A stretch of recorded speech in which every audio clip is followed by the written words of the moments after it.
Hello everyone, कैसे हैं आप लोग। उम्मीद करते हैं कि स्वस्थ होंगे, मस्त होंगे, ज़बरदस्त होंगे। आज चलिए हम जानते हैं पोटेंशियल ऑफ हाइड्रोजन यानी पीएच स्केल के बारे में। आइए समझते हैं पीएच का मतलब क्या होता है। Potential of hydrogen, pH scale होता है क्या। ये अम्लीय और क्षारीयता मापने का एक पैमाना है, ठीक है ना।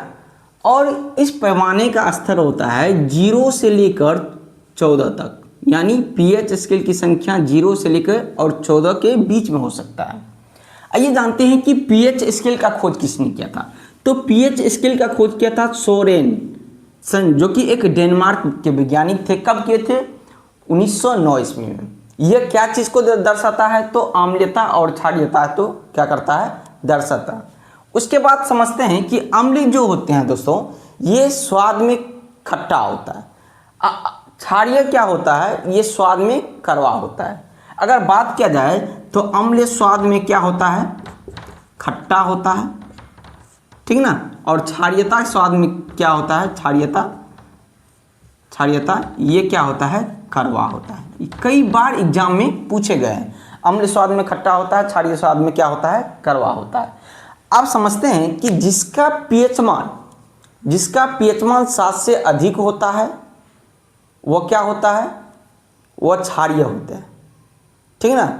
जिसका पीएच मान क्या होता है? 7 से अधिक होते हैं वह क्षारीय होते हैं, और जिसका पीएच मान 7 से कम होते हैं वह क्या होते हैं? अम्लीय होता है। क्लियर? जिसका पीएच मान 7 से अधिक वह क्षारीय, जिसका पीएच मान 7 से कम वह क्या होता है? क्षारीय होता है। आइए समझते हैं। जैसे शराब का पीएच मान कितना होता है?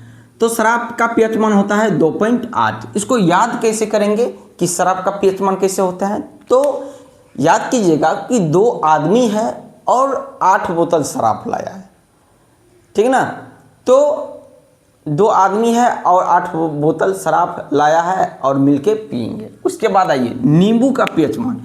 तो नींबू का पीएच मान होता है 2.4।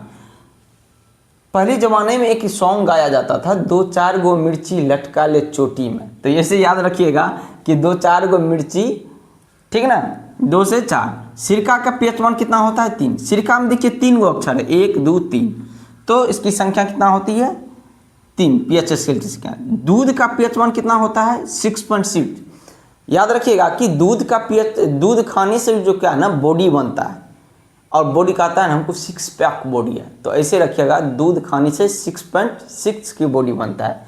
तो इसका पीएच मान कितना है? दूध का 6.6। दही का भी पीएच मान कितना होगा? 6.6। मक्खन का भी पीएच मान कितना होगा? 6.6।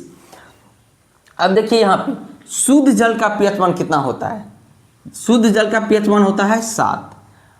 क्योंकि जल, ऐसे याद रखिएगा कि जल सप्ताह में 7 दिन हम लोग पीते हैं, तो इसका पीएच मान 7 होता है। नमक सप्ताह में 7 दिन खाते हैं, इसीलिए इसका भी पीएच मान कितना होगा? 7 होगा। मिट्टी का पीएच मान भी कितना होगा?